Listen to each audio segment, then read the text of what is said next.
Welcome to Crime, Corrections, and Culture, the show where you get the straight truth about criminals and about corrections. I'm your host, Michael Liebowitz, 25-year veteran of the prison system and not as an officer. And with me today is my co-host, the wonderful Persephone, and we are going to continue our discussion about my book with Brent McCall, Down the Rabbit Hole, How the Culture of Corrections Encourages Crime. And I think we are now on chapter 2. So without further ado, Persephone, go. Housekeeping before we start the discussion. So Oh boy. yesterday, No, you can go. rude. So yesterday, we posted the criminal thinking errors to the Patreon. It is available for free, so you can go to patreon.com/everydayethics and read that. There's also a link to the book so you can purchase. And then on the 4th of next month, we're going to be choosing a random Twitch subscriber and sending them a free copy of the book. So if you would like to be in the running to get a free copy of Down the Rabbit Hole, please go and subscribe on Twitch. You'll be doing us a big favor. And that's it. Danny says Brent's half of that book was great. Oh, can we get to it though? And No, remember, we shan't. love the super chats and super stickers, which are available. They are a big help if you like the Yes. content. If you If like you the like content, if you like the content. I love the content. So go ahead. Okay. So chapter 2, I'm sorry, I'm just trying to open it on my computer. My computer's very slow. Chapter 2 is what did you call it? Crime Factory. It's Crime basically Factory. this is literally where you start talking about how the culture of corrections encourages crime, Yeah. right? Um Right. Go ahead. prisons don't manufacture criminals from scratch, but they do perpetuate criminality. And you gave 3 examples in Thank you, Thank You, Nicole. Nicole. So yesterday you spoke about the shower lists Yeah. or the shower list. But another one that you another Thank you, Danny. example another example of that you brought up of how the what happens very bad at words today. Talk about the bottom bunk passes, please. Okay, so in prison, bottom bunk. This may sound ridiculous to some people, but bottom bunks are prime real estate. Everybody wants them. Not everybody, but most people. It's convenient. You know, you're right there. You get up. You don't have to climb or jump. The desk is there. You got to go to the bathroom. Whatever. Uh, also, the guy on the bottom bunk tends to think normally or act as if the cell is his. So they're very much in demand. Don't do that. You pulled a Liebowitz. But they are very much in demand. So what ends up happening is guys will you could get a bottom bunk pass, like if you've got a foot injury, a leg injury, back injury, whatever. People that are epileptics. So you will have guys that they get a bottom bunk pass, and it's not a difficult thing to get. Guys are very manipulative in this. And how do I know they're manipulative? Because the same guy that has a bottom bunk pass will be outside playing basketball. And I'm not saying they're never necessary, but if you can run around playing basketball or go to the gym and you're pumping iron, doing your legs and all that, you could get on the top bunk. So, but guys will do that. The problem is what happens is virtually every cell has a guy with a bottom bunk pass. So now suppose you are a guy like Brett and I who will not lie to go get a bottom bunk pass because it's immoral, and to be quite frank, it's pretty fucking pathetic if I'm going to be honest, that you're doing that. So you don't want to do that. So Brent and I are cellmates. and neither one of us has the bottom bunk pass. Now, Brent is on the top bunk because he likes it up there, but I'm on the bottom. But really, Brent could easily get a bottom bunk pass. Brent was shot 6 times. Brent has a hernia. Brent has a damaged leg.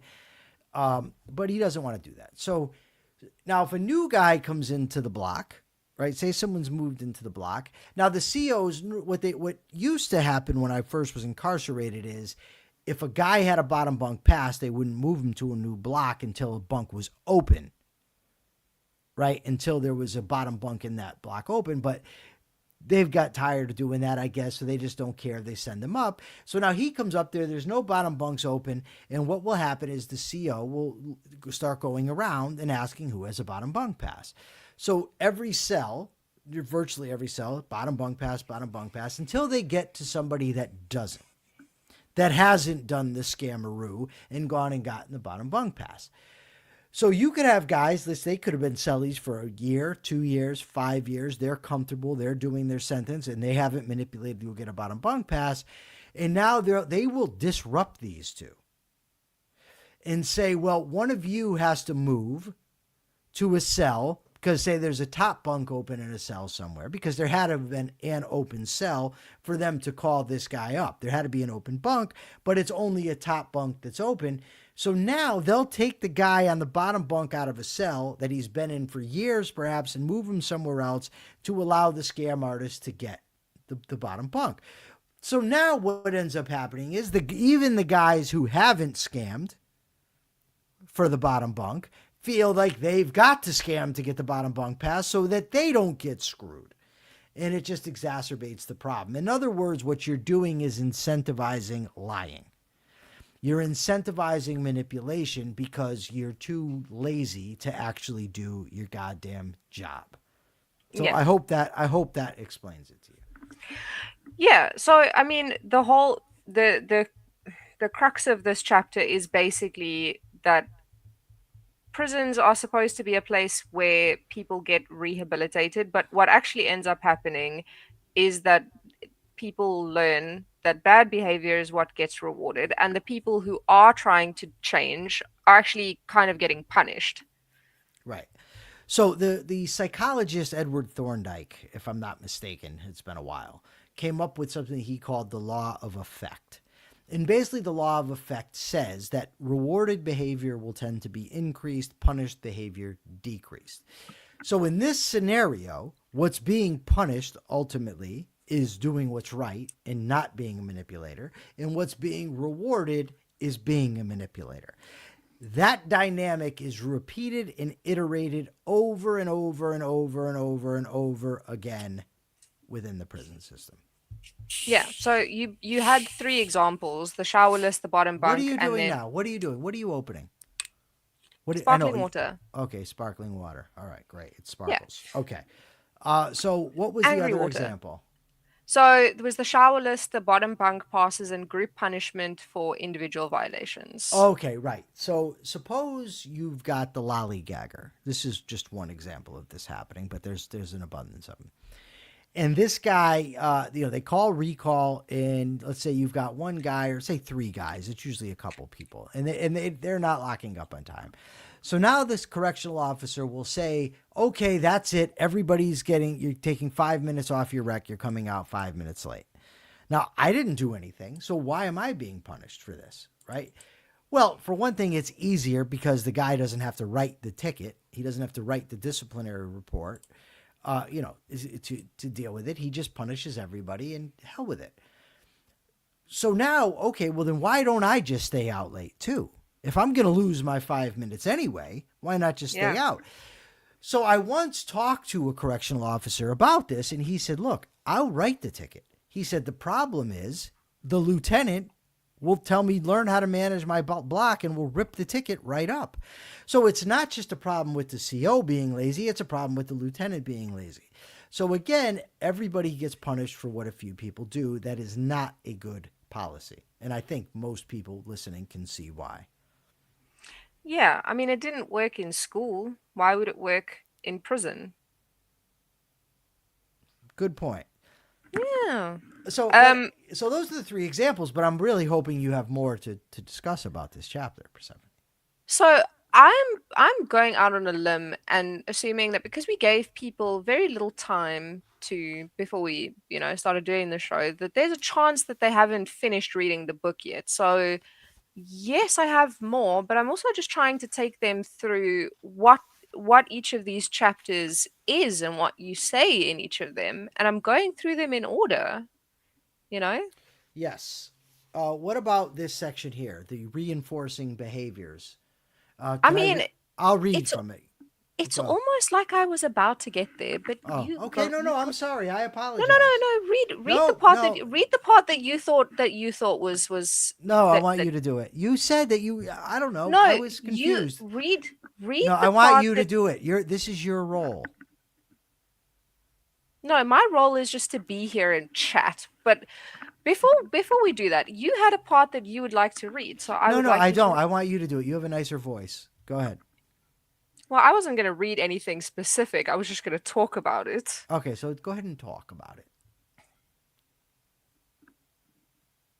please. Anyway, so the next big section of this chapter is about how the way that the staff behaves, it encourages this behavior. So 300 CDOC employees were arrested or had warrants issued between 2010 to 2015, like about one per week, for murder, sexual assault, vehicular manslaughter, and weapons possession. And these are the people who are trying to rehabilitate you. Yes, you can also, if you want to see an interesting story, Google 6 correctional officers sleeping at Garner Correctional Officer or correctional employees. Can you Google that? And maybe we can put it up on the screen. Yeah, so there's a lot of that. There's a lot of officers who are being arrested and that sort of thing. And that's just, it's not all of them, of course, but it's still indicative of a problem, is the bottom line. Okay, you carry on talking while I find this photo. Okay, I'll actually read the thing that I was going to read. It says here that another important source of kindling tends to be provided by the correctional staff themselves, namely through the questionable conduct they all too often exhibit. To the extent that stark contrast cannot be drawn between how prison personnel operate and how the offender himself operates, criminal thinking finds a corrupting source of support. Consequently, prison staffers who lie, cheat, or steal, mistreat offenders, neglect their duties, or otherwise exhibit values consistent with a criminal lifestyle probably do more to undermine the reform process than any other aspect of the corrections culture. This is undoubtedly why Doctors Yokelson and Samanow stress how important it is that those who work with offenders be responsible people of integrity. In Dr. Samanow's words, there is little more futile than having one irresponsible person try to teach another irresponsible person how to become responsible. So there's a few things here. There's the excuse making. Everybody's just like me. That person's no different than me. What about him? What about him? That's a big problem. It also is a problem when you have that very officer trying to hold an inmate accountable for what the inmate has done wrong. Right? I think I might have talked about this the other day, that I once asked a correctional officer to name 5 who actually did their job, and he couldn't do it. And I mean, the I don't know if we're here, but the vast majority of the rules in prison, a full third are like never enforced. And most times rule violations occur, they aren't enforced. But on a daily basis, you can see correctional officers taking naps. You can see them playing on their phones. You can see them, laughing and joking with inmates about inappropriate topics. You can hear them swearing. You can watch them abuse their authority. I mean, it's every day, constant. And when you're exposed to that on a regular basis, and you already have a screwed up mindset, remember the criminal personality we discussed, it's just what's the word I'm looking for? Brent used the word kindling when he wrote it. It's like, it's just a powder keg. It's just something that's ready to go off. And of course, the prisoners are already criminals. But this is doing nothing to rehabilitate them. And if you don't want to rehabilitate them, because some people say that's not their job, okay, well then take it out of the stated purposes, take it out of all their lofty declarations of, pride and, evidence-based practices and whatnot. So go ahead, Stephanie. Yeah, it would be one thing if it was just these correctional officers were kind of criminals themselves, and it's another thing if you're being taught, however subconsciously, that breaking the rules is what gets you what you want. But then if you put them together and you go, well, the people who are supposed to be in charge are like possibly worse than me, and also it doesn't matter, like doing the right thing is wrong. How is this supposed to work? Well, it doesn't. No, I know. That's the whole point. What it turns into is the people who actually do right look like suckers and dupes, while the people who are doing wrong get to live it up. And that's really, to put it briefly, that's what occurs. Did you find the article that I was telling you about? I found the article which says photos appear to show prison workers asleep on the job, but I can't find the actual Yeah. photo. Yeah. So it was interesting because there was they did show the pictures at the time. They put them on the on TV. I don't think anything ever actually came of this. I don't think anybody was fired or anything like that. But when you went to the DOC website, somebody went on it for me. I was in prison at the time, and somebody said something about there's a rat in the guard shed or something. In other words, the problem wasn't the 6 assholes sleeping on the job. It was the person who reported it, who took the photos. That was the problem. Yeah. Right. So, But I've seen so many officers asleep on the job. So many. Like, it's not rare at all. Something interesting actually occurred. Wow. Akira Felix, good catch. Good point. I'll tell you about that in a second. So one of the people that I saw sleeping on the job one day, I actually subsequently saw she was working airport security. What is this here, that I'm going to put up here? This is 2 other corrections officers that were fired after falling asleep. And where is that? This is guarding an inmate at the hospital in Harrisburg Hospital. So it must be Pennsylvania. Yeah, this is not a unique thing. They sleep on the job. I've heard some officers actually complain about it because obviously they don't want officers asleep on their posts. But they go and they'll look for some place to find that they can take a nap, maybe have sex with a female officer sometimes, whatever. But not only that, but they'll fall asleep right on the job, whether while they're, at the desk. I've seen that numerous times as well.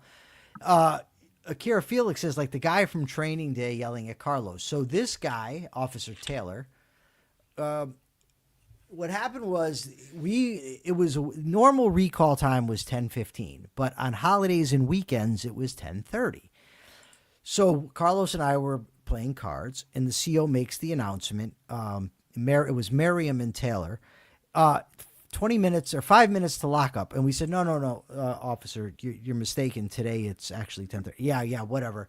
So they get really upset. The 2 officers say, yeah, you might want to try that on a rookie. I ain't no rookie, and that type of thing. Well, yeah, I don't know what you are, but it's right on the board. So, they mouthed off for a little while. Then Officer Taylor comes from behind the desk, and he's walking around, and he's saying like very provocative things. Like, y'all might want to try that on somebody else. I'm from the streets. Like, he's getting real, Carlos stands up to talk, and I yanked Carlos down. I said, look, you don't want to exacerbate this situation. So the reason Akira mentions Training Day, because one of the inmates mocked Officer Taylor and yelled out, "King Kong ain't got shit on me," which is the line from Training Day. So subsequently, when the book came out, and, the officers all started reading it, Officer Taylor's walking around, yeah, I became unhinged, Unhinged. because of, that's what we wrote in the book, that he was unhinged.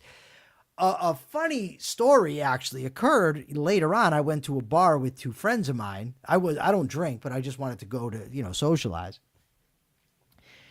And, they had a live band playing. And there's somebody in this band that just looks so familiar to me. And afterwards, the guy comes to me and says, "You look familiar." And I said, "I don't know. Did you ever do any time?" Because you got to understand, when you see a correctional officer out of their, uniform, it's a disorienting thing. Like it's hard to recognize them. And he says, "No, I didn't do time." And then I realized it was that very Officer Taylor who we wrote about. I said, now I remember, Subby says, when we had the solar panels delivered, the guy was telling us that when he worked in corrections, people would sleep on the job all the time. Yes, it's all the time. So you've got officers that aren't enforcing the rules, that are violating the rules themselves. You've got inmates that are punished for good behavior, rewarded for bad behavior. So through both both enforcement, direct, and what they're seeing, you're getting the message that crime pays, that breaking the rules pays, that everybody does it. It's not just me. And I would say everyone should look up social learning theory. Maybe Persephone can do that for us right now. Albert Bandura's social learning theory, and what it actually teaches, and why, by the way, social learning theory is very instrumental in criminal rehabilitation to this day. Yes, Nicole, they do sleep and screw on the job. Okay, well, I will post a link to this. All right. But basically it posits that people acquire new behaviors, attitudes, and emotional reactions by observing and imitating others within a social context. It emphasizes observational learning or modeling, suggesting that we can learn complex tasks simply by watching a model, even without direct experience or immediate rewards. So But I'll now, post a link. yeah, so if you see the people who are supposed to be responsible, the people that are the law enforcement, the people who are responsible for making sure that you're in prison, making sure that you're safe, and making sure you are obeying the rules, and they don't enforce the rules and they don't obey them themselves, it doesn't take a genius when you think about the criminal personality to understand what is going to occur, what is going to happen. So you start off with good behavior is punished, bad behavior is rewarded. Then you come in with the people who are supposed to be the models of good behavior, the people who are, the guards and the correctional officers. They're all scumbags as well. So you're learning that crime pays, and maybe it pays well enough for me to actually become a correctional officer. Then you talk about the blue wall. Yes, they don't tell on themselves. They will not blab, as the rat in the guard shed would indicate. That's true. Yeah. Which, even though they're duty bound to report their coworkers when their coworkers violate the directives. So you actually said that they share like core values, basically a core value with the people that they're supervising, like snitching. Yes. There's actually, I don't know if you wanted to talk about this, but I just looked. Staff will accuse inmates of snitching. Yeah, you're a snitch, you're a rat, that type of thing. They will do that. They'll put inmates at risk, when they do that. But there's an interesting story here about Edelson. Do you want me to share it, or do you want to ask me about it? No, you can read it. It is the next thing in my. I don't need to read it. I can remember this very clearly from what occurred. So sometimes when you leave industries, you have to get strip searched because they're concerned that you're smuggling out sandpaper, tape, that sort of thing. Not so concerned when the COs do it, but I'm sure we're going to get to that later on. Not today, but later on, as we discuss this. So what occurred was they normally what would happen is that they have to get help from other staff members because you can't just have one staff member doing the shakedowns. No, I'm sorry. I'm jumping the gun a little bit. So one day, I think, oh God, I don't want to screw this up. So what happened was, long story short, the CO, when you go to Industries and you look in front of when you pass by and you're walking in the hallway, there's glass doors, right, that are right in front of it. To the right, if you're standing in front, you look to the right are the changing areas. That's where you actually do your strip searching. So because he was by himself, Officer Edelson, he did not want to take inmates behind the thing because then the other inmates can, whatever, pass them out. So he wanted to strip search the inmates right in the hallway. So if female staff members are going by, they could see this. One of the inmates that he wanted to strip search was William Howell. As an aside, William Howell, subsequent to this, turned out was a serial killer. So you can look him up, William Devon Howell, so that you know. But anyway, so William Howell and a couple of the other guys reported this to the captain in our block, what's called the unit manager, and said, look, this shouldn't have happened. And that was true. And now so the officer got upset that they reported him, and he refused to let them to work, even though the captain said, no, you have to let these guys come to work. You can't stop them from going to work because they reported you. So they end up letting them go back to work. So this officer decides there's going to be retaliation for this, that every day we're going to be strip searched now. So every day leaving work, the strip searching is occurring every day. On one day, a guy who hadn't had tickets, maybe 2 tickets his entire sentence and none for a very long time, had worked at Industries at that point, I think, for 8 years. A guy obeyed the rules, was going to school, that sort of thing. And they were being very demeaning in the way that they strip searched them. And finally, he got sick of it. And he said, no, I'm not doing that. So this inmate who finally got fed up ended up losing his job and being transferred out of the facility. The bottom line is what you had was, to start off with, you had a CO demeaning inmates and wanting to strip them in front of the glass doors, contrary to protocol. Then you had a CO who, when reported, wanted to deprive those inmates the right to go to work. When he couldn't get away with that, he decided to retaliate against the entire population that worked at Industries and everyday strip search us. And finally, when somebody got fed up and spoke up about it and was, reasonably angry, that guy lost his job and lost his housing. So there's 2 things that I personally think make that story kind of even worse. It's already really bad, but I think that need to be noticed. He actually said things like, you can all thank Howell for this, after he started the strip searches. Yes, you all can thank Howell. Yes. So what you're clearly trying to do, and I believe he even said, if my memory serves me correct, this is going to continue as long as Howell works here. So yes, that's the type of thing that they do. You're trying to basically have people strike out, act violently toward Howell.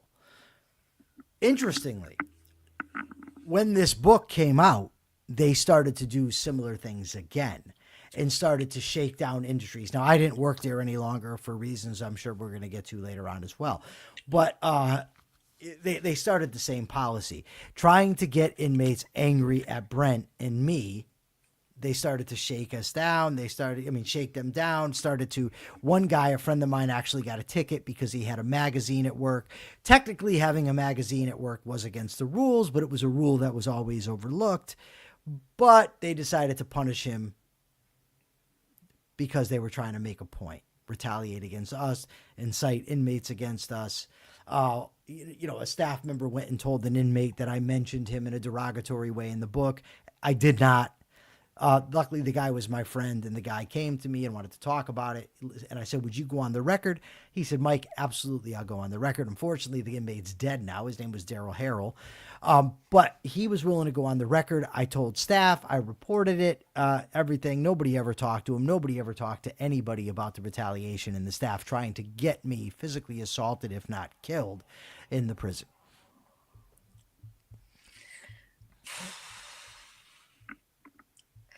So then,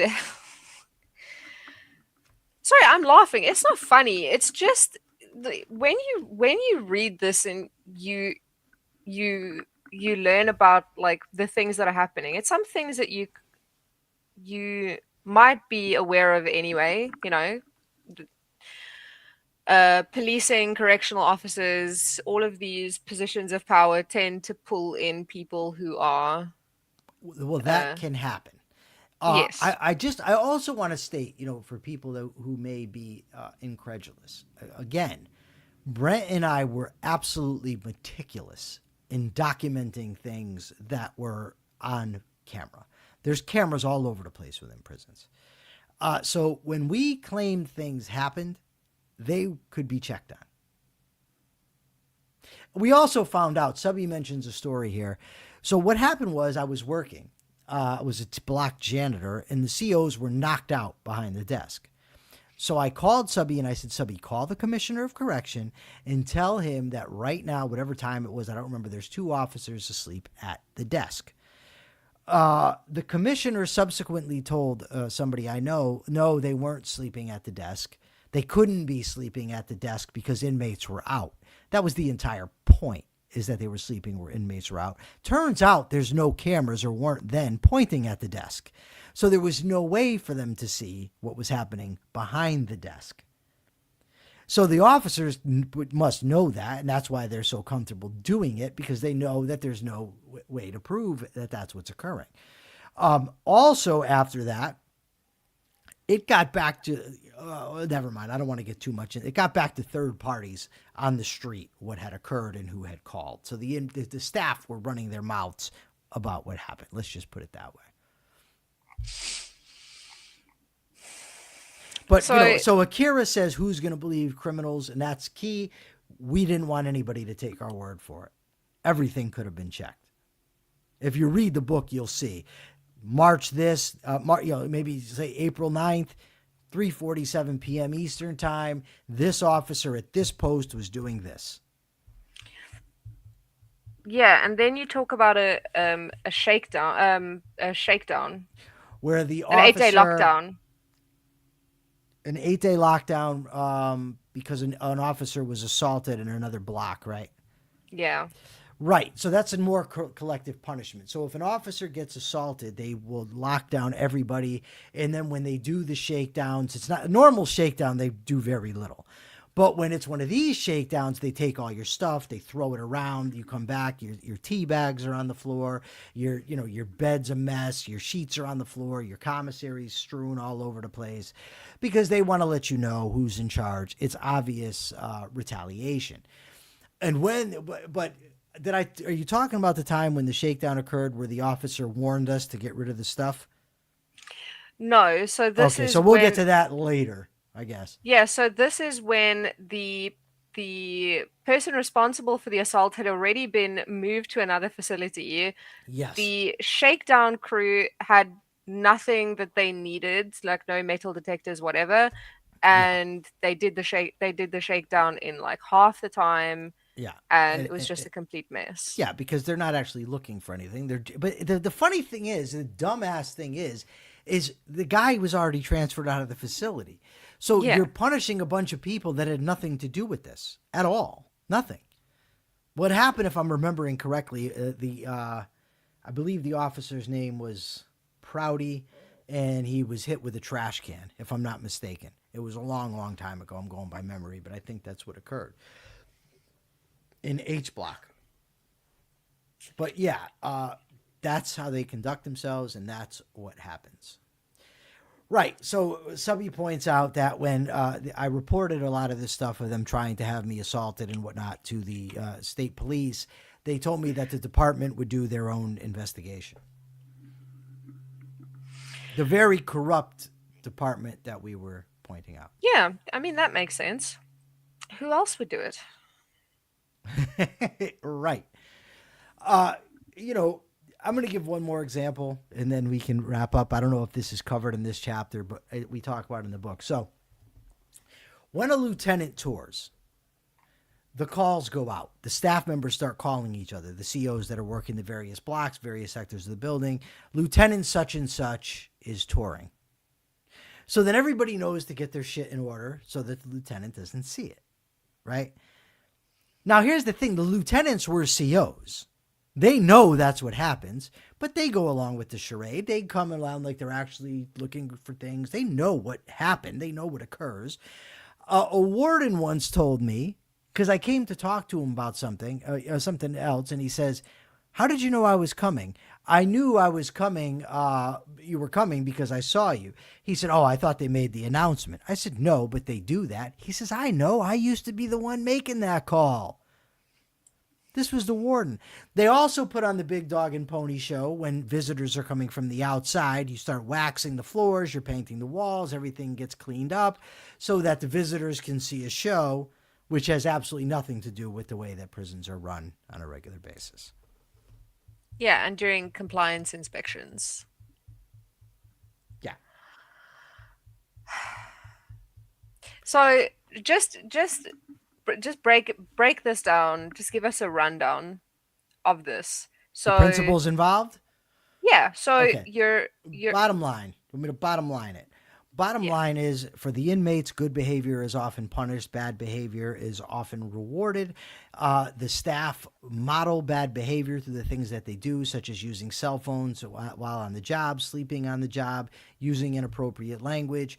Oftentimes, there's collective punishment, and all of this somehow is supposed to turn a person who is completely irresponsible, completely indifferent to the rights of others, and you're going to turn him into a law abiding citizen by the time he gets out. And when the inmates get out and inevitably commit more crimes, it's all about look, nothing works. These guys can't be rehabilitated. Corrections tried. Bullshit. Yeah. So um perverse incentives are systemic. Yes. Group punishment is unjust and counterproductive. Yes. Staff misconduct is not rare, it's structurally embedded. The Yes. blue wall is gang culture with a badge. Yes. Retaliatory authority is one of the most damaging forces in prison. Yes. Institutional dishonesty is pervasive and corrosive. Yes. And change for the criminal is psychologically profound and not just behavioral. And also much more difficult when you're facing all of these other challenges. Right. When you are in that environment and you're screwed up already, it is a Herculean task. Now, people will say to me oftentimes, well, but you did it. Okay, true. I also had a cellmate, the same cellmate for 11 years, who was my best friend, who was also trying to change his character so that when we're working on it, we're working on it together. We can call each other out on our bad behaviors and hold each other responsible. Not everybody has that. That was a completely fortuitous occurrence that Brent and I became friends and that Brent and I ended up in a cell, that we stayed in the same cell, same block together for so long. Right? You have to keep that in mind. So you're talking, Nicole Hingle asked in the comment section on one of the shows, if you had to say the biggest thing you would change about the prison system? And I said the incentive structure. The incentive structure for both staff and inmates needs to change if you were ever going to do it. Because let's think about this. Let's say you were hired to be a correctional officer and you went into the correctional system and you said to yourself, okay, I'm actually going to go by the rules. I'm going to do what I'm supposed to do. I'm going to hold the inmates accountable. I'm going to hold the other staff members accountable. You would be blacklisted. You'd likely get beat up. I don't know about you because you're a woman, but if you were a dude, you'd likely get beat up. Right? That's what would occur. You would get hounded by the other staff. What? You want to enforce that rule? What? And if you said to him, hey, dude, what are you doing on your phone? We're at work here. You're not supposed to be doing that. Oh, my God, you would be blackballed. That's what would ultimately occur. The thing is that that's pretty common in a lot of industries, Of right? course it is. But here's the But problem. This is a prison. In corrections, if I do something at work that like technically I'm not supposed to do, you know, you know, then it's bad, but it's not the end of the world. If you're doing it in prison where you're trying to teach people like not to be criminals and that they have to like follow the rules, you can't be doing that. Right. So That's the key. Like so many people have said to me, Lieb, this correctional officers, Lieb, it's like that everywhere. I don't care how it is everywhere else. Here's the bottom line. This is a prison. You're tasked with a job. This is serious business. You're dealing here with violent offenders who are going to be released, and you are doing nothing. Everything damn near you are doing is counterproductive to helping them to become responsible citizens. Damn near everything. And the thing is, the correctional officers, Subby mentions here, he's spoken to so many correctional officers if they would go on the record, and they no, hell no. And I've come across the same thing when I've asked them, will you go on the record? No fucking way. I'll make an offer. It's out there right now. Any correctional officer out there who would like to go on the record, who's willing, I'll interview you. Anybody. They won't do it. Why not? Or if there's correctional officers who think I'm full of shit, we could have a debate about it. Debate it respectfully. We'll get a moderator, a neutral moderator, and debate the subject. It's always out there. When I was on the Todd Feinberg show, right, people would call in, Liebowitz, wow, he's full of shit, this and that. Anybody in corrections, commissioner on down, I'll debate any single one of them. Any time. Any time, I'll do it. Happily. On any claim that Brent McCall and I made in this book, I will debate it. Any time. Inmates too. You know, the thing is it's not like Brent and I were saying, listen, inmates should all have big screen TVs and, all the amenities. No, not at all. Brent and I said things like privileges in prison should be earned. Inmates need to be held accountable.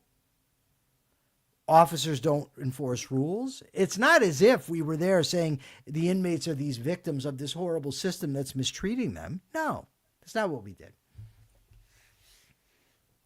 I have one last question for you. Okay. So I asked you this about America. Do you think that the prison system as it exists currently, do you think that can actually be reformed, the prison system itself, or do you think that it's actually gone beyond the point where you could reform the existing system and it would have to be destroyed and rebuilt from the ground up? So I do think it can be fixed. I think it's a Herculean task. Like I've said to people, I wish I would have taken on something easier, like curing cancer. It's a very difficult endeavor. And the biggest obstacle is likely correctional unions. They're very, very protected. But I think there's things that you can do. I mean, I don't want to jump the gun and get too ahead of ourselves because we're going to cover this later in the book. But there are practices that have been shown to work to help reduce recidivism.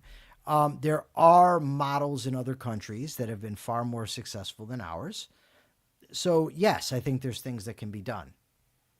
And we will be talking about that in the coming days on this program. Yes. We will, however, only be back on Monday. Yes, because Persephone will only do the show 3 days a week. I would do it 5 myself, but Persephone will do 3. So that's what we're doing. Persephone has other things to do.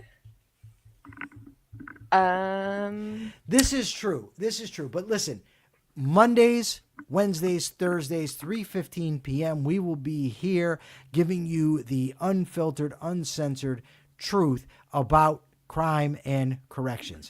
I guarantee it. This is not a show about sensationalism. We're not here to glorify crime or glorify prisoners or give you bullshit about how prisons are. It's all meant to inform on what actually occurs within the prison system and how the taxpayers are getting screwed. So with that, thank you, audience, for joining us. Thank you, everybody, for your comments, helping to facilitate the discussion. Thank you, Persephone. And for now, everybody have a great weekend. Hopefully, you will also join us on the Capitalist Corner at 12 noon, Everyday Ethics, 2:30, both Eastern Time. And don't forget to follow on Twitch if you would like to receive potentially yes. a free copy of Down the Rabbit Hole. Yes. Thank you so much. Bye. Good night.